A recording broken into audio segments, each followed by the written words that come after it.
आज जो अल्टीमेटम दिया गया है गंडापुर साहब की जानिब से टूवर्ड्स द फेडरल गवर्नमेंट, आपको हटाना पड़ेगा जी आईजी इस्लामाबाद को। उन्होंने कहा अगर आप नहीं हटाएंगे तो फिर हम खुद आके हटा देंगे, और अगर हम यहाँ तक पहुँच सकते हैं, अकॉर्डिंग टू शुएब शाहीन साहब डी चौक तक भी वो आए हैं, तो अगर वो यहाँ तक आ सकते हैं, उन्होंने कहा फिर अगला जो हमारा हदफ है ना वो शहबाज शरीफ साहब का बेडरूम होगा। तो बड़ा सवेर अल्टीमेटम दिया गया है सर फेडरल गवर्नमेंट को। बिस्मिल्लाह रहमान रहीम। मंसूर साहब बहुत बहुत शुक्रिया। इस पे तो मैं यही कह सकता हूँ इनके अल्टीमेटम पे कि और कोई फरमाइश या और कोई ख्वाहिश है तो वो भी बता दें, क्योंकि ज़ाहिरी बात है कि पहले तो बड़ी बड़के मारी गई और बड़ी बड़े टॉल क्लेम्स किए गए और कहा गया कि मैं सीने पे गोली खाऊंगा और मैं ये करूंगा और मैं वो करूंगा, और डी चौक आए और फिर 2 सेकंड के लिए नज़र आए और उसके बाद फिर चाय पीने के लिए गए और फिर कहा कि मैंने थोड़ी देर आराम किया, और फिर जिस तरह आपने अपने इंट्रो में कहा कि आईजी ने 4 छापे मारे, इनकी तकरीर आपने चलाई और उसके बाद आज वजाहत दोबारा इन्होंने दी और कहा, उस टाइम कहा कि पिछली तकरीर में कि मोबाइल मेरे पास था नहीं तो इसलिए रब्ता किसी से नहीं हो सकता था, और फिर आज की तकरीर में कह दिया कि आईजी ने मेरा मोबाइल ले लिया। तो मुझे तो ये तमाम तर जो स्टोरी है वो बिलीवेबल लगती नहीं है। ज़ाहिरी बात है कि वो कैसे गए, कहाँ गए, क्या सारा मामला है, ये एक it's a mystery yet to be solved. नहीं एक्चुअली ये तमाम चीज देखनी है। मैं एक्चुअली इसके ऊपर एक और क्वेश्चन करना चाहता हूँ। चलें 1 मिनट के लिए गंडापुर साहब ने जो कुछ कहा या पीटीआई जो कुछ कह रही है इसको 1 मिनट के लिए हटा दीजिए। I want to hear your version of the story, the government's version of the story. आपका वर्जन क्या है? गंडापुर साहब किधर थे, कहाँ गए? देखें, बेसिकली जब ये डी चौक में नज़र आए और वहाँ तक पहुँचे, जाहिर बात है वो पहुँच सकते हैं क्योंकि वो एक सूबे के सीएम है। स्टेट रिसोर्सेज को बरूए कार लाते हुए, तमाम तर तोड़ फोड़ करते हुए वो पहुँचे और उन्होंने दावा बोला।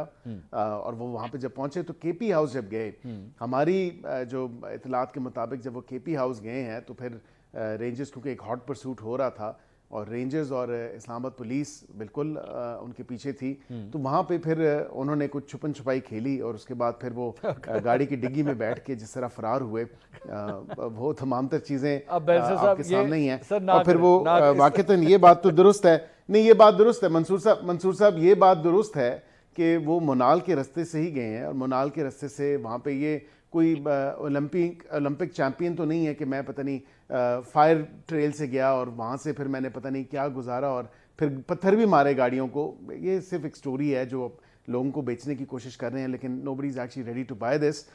ये बात ज़रूर है कि वो गाड़ी में छुप छुपा के गए और केपी हाउस से ही वो गाड़ी निकली या रोड से उन्होंने गाड़ी लेने की कोशिश की। ये तमाम तो स्टोरी मैं तो उस पर कुछ नहीं कह सकता क्योंकि मेरे इल्म में इतनी ज़्यादा चीज़ नहीं है।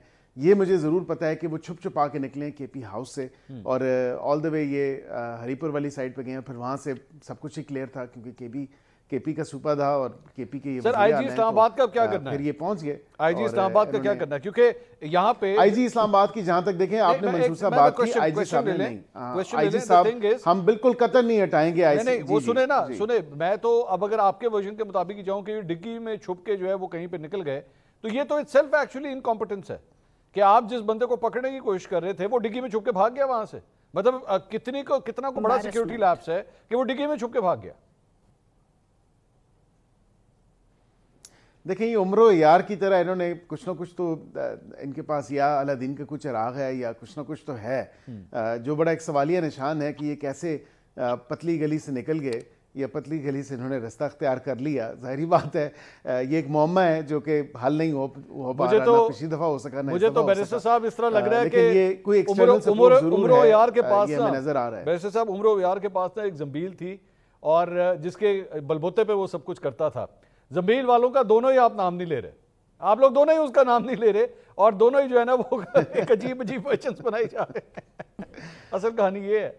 What do you think? लेकिन जहाँ तक आपका सवाल है, जहाँ तक आपका सवाल है आईजी इस्लामाबाद साहब की हद तक, तो मैं ये ज़रूर कहूँगा कि उन्होंने इन हालात में मेरे ख्याल से बड़ी अच्छी उनकी परफॉर्मेंस रही है। और उनके देखिए इस्लामाबाद पुलिस का एक एहलकार है वो भी शहीद हुआ, इस्लामाबाद पुलिस के एहलकारों को मारा भी गया, उनकी वर्दियाँ जो प्रोटेक्टिव गेयर उन्होंने पहना था वो भी उनसे खींचा गया, छीना गया और वो फिर परेड किया गया वो पहन के। इनके अपने लोगों ने, उन्होंने कहा कि हमें मिलते तो मुक्का भी मारते। कई वीडियोस मौजूद हैं, मुझे कहने की कोई ज़रूरत नहीं है, तमाम तर दुनिया ने भी देखा, तमाम तर पाकिस्तानियों ने भी देखा कि किस तरह का इनका डिमीनर था, जो एटीट्यूड था, जिस तरह इन्होंने पुलिस एहलकारों को अपने केपी पुलिस के एहलकारों के थ्रू और अफगानियों के थ्रू ज़दोकोप करवाने की कोशिश की, तो वो तमाम तर चीज़ें हैं। आईजी साहब कहीं नहीं जा रहे जी। आईजी साहब बिल्कुल उन्होंने अपनी ड्यूटी सही सर अंजाम दी है और वो बिल्कुल आगे भी जो है अपनी ड्यूटी इसी तरह सर अंजाम देंगे और अच्छे तरीके से सर अंजाम देंगे, क्योंकि